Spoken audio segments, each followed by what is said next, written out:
Hej, jag heter Frank Trigg.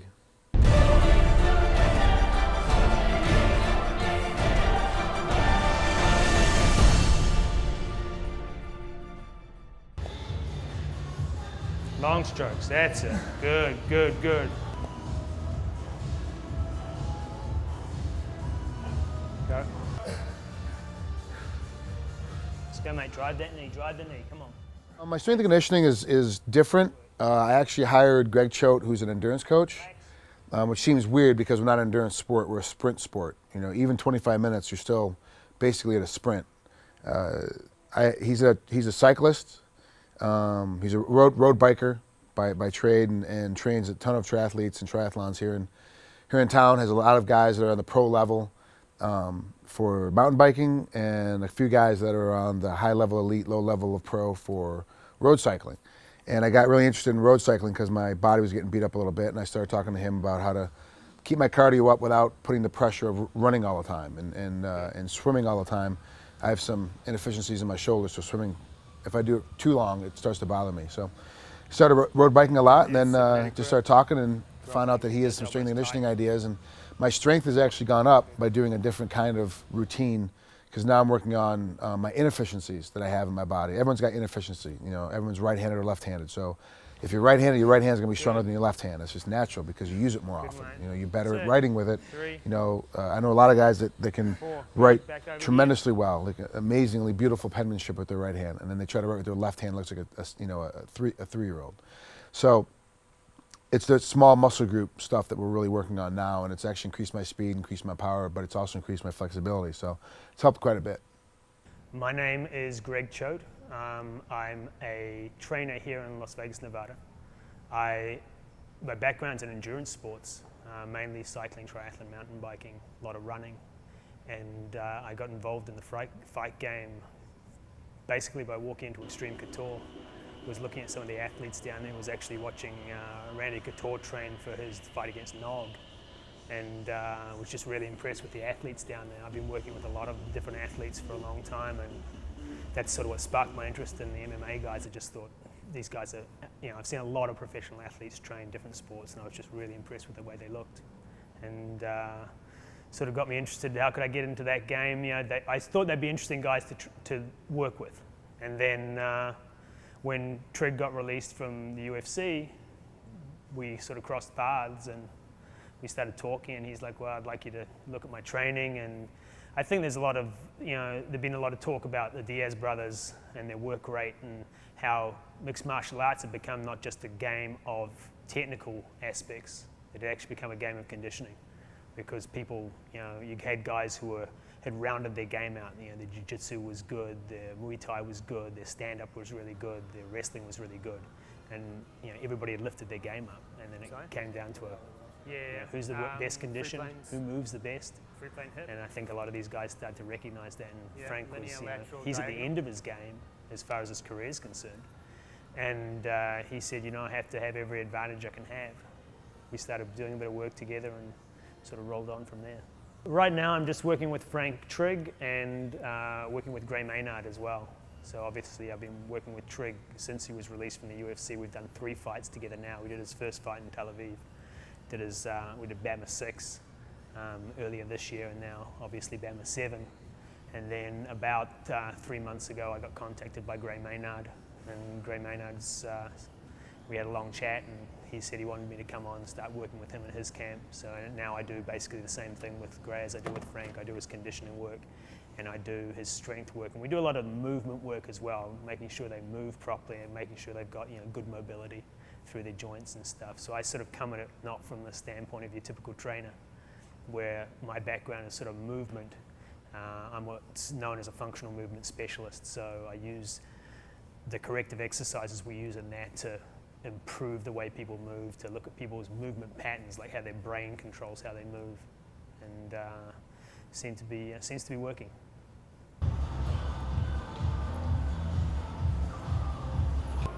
Push it out, that's good. Punch it out, that's a hit. Come on, good. Back to 2 legs. Come on, mate. Come on, push, all the way. Push to the bell, push to the bell. Come on, come on, come on, come on, mate. Let's go, let's go, let's go. Let's go, relax. What the fuck do you think I feel? Tired, sore, spent. I think I hooked her on Saturday night during fight night. Oh, shit. The interesting thing I found when I started working with Frank Trigg, and the more I looked at a lot of the different fighters who were out there, the feeling I got straight away was how hard they trained. And having worked with a lot of other athletes, I was, I understand how much stress training puts on the body. And when I started to look at fighters, I was like, wow, these guys are training really, really hard. And from a physiological standpoint, their body's no different to any other athlete. I was interested to see how they handled that stress. So when I first started working with Frank Trigg, we went through a battery of tests. So I basically looked at how he moved. I looked at his range of motion through a lot of his joints. We looked at his metabolic conditioning. So we did like a gas analysis test where we're looking at how much oxygen he's sucking in and how much CO2 he's pushing out. And at that point, we can see what his level of fitness is and how efficient he is. And we looked at that both on the bike, and I use the bike a lot for conditioning with the fighters because it's such a low impact form of conditioning. We also look at it on the treadmill and running as well. And the big thing I started to see with the fighters is they have a lot of high end, but not a lot of low end. Good, nice. So they've got this really tall performance base, but the foundation it's built on is not very solid from a metabolic conditioning standpoint. So when I started working with Frank, it was like, wow, this guy's got a ton of top end, but just nothing on the bottom. Good, nice and quiet. So that was our goal initially, was to start building him a better foundation to work off. So I think, it was a different format of training for Frank. He was like, whoa, this is, not hard like I'm used to, but it's difficult.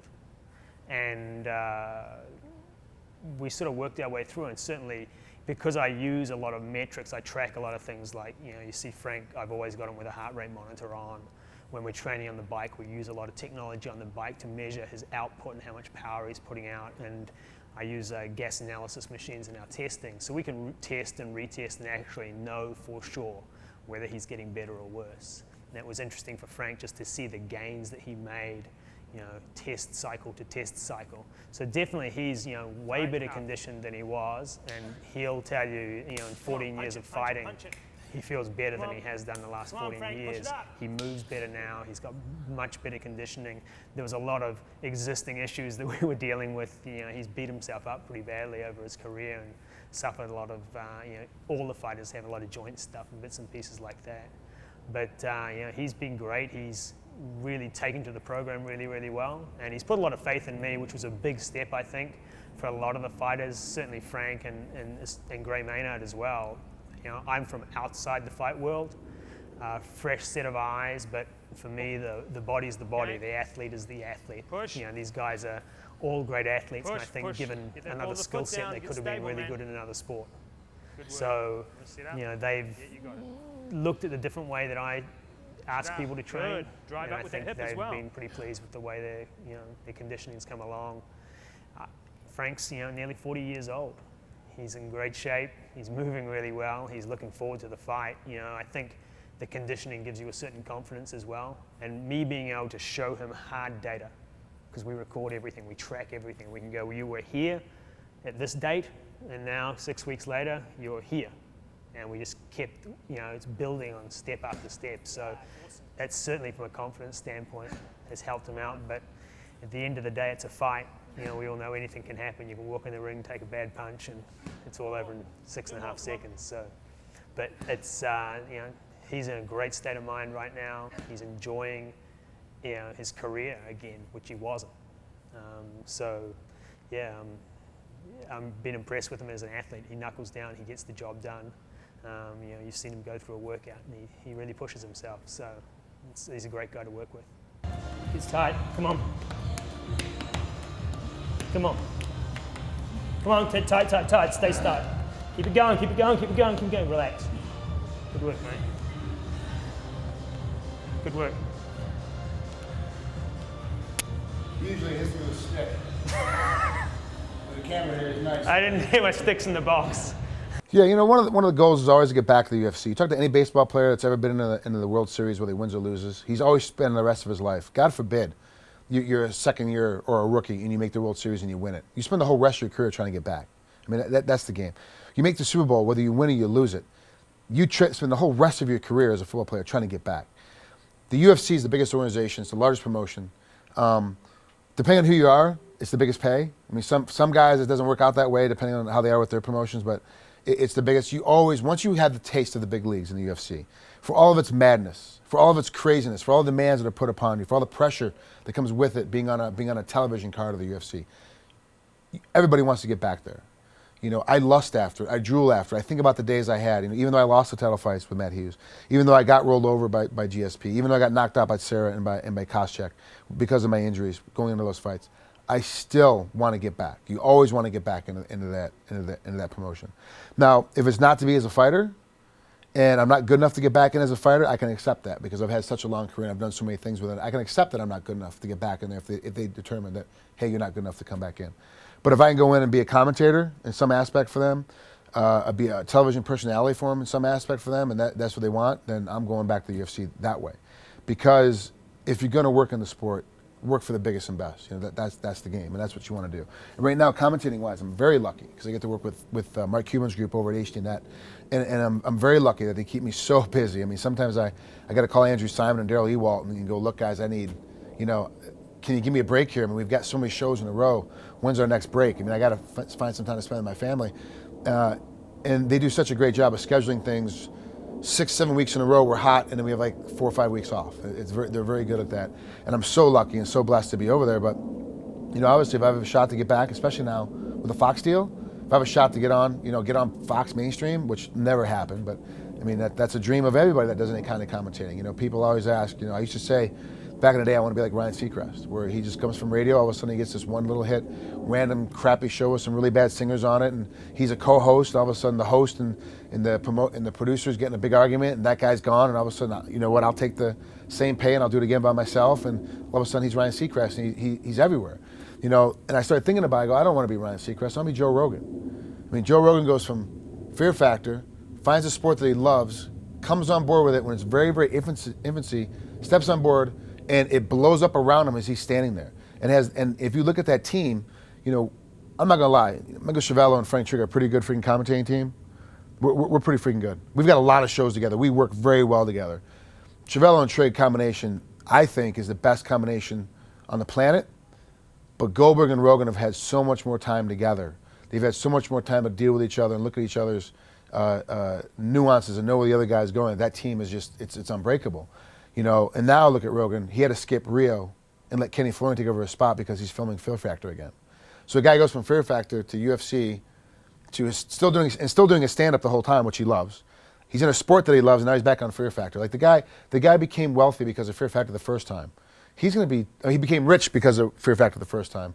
He's gonna become wealthy because of Fear Factor the second time. I want to be like that. I want to be like Joe Rogan, where I've got two things I am absolutely in love with. Like my life passion every day is doing fighting and stand-up like Joe does, and then all of a sudden he's got this other thing on the other side that he loves to do as well, Fear Factor, and he's not going to work every day. He's going to have fun and pick on people and make them eat deer penis and here's some cockroaches, and I mean he's having great. I mean he's having a lot of fun with it. You want to find something like that and be like Joe Rogan, where I get to be in UFC and be in MMA and be that lead commentator and be that guy, that lead color commentator, and be able to go every day. Hey, I'm not going to work. I'm going to watch some more fights. Like I get paid to watch fights. That's great.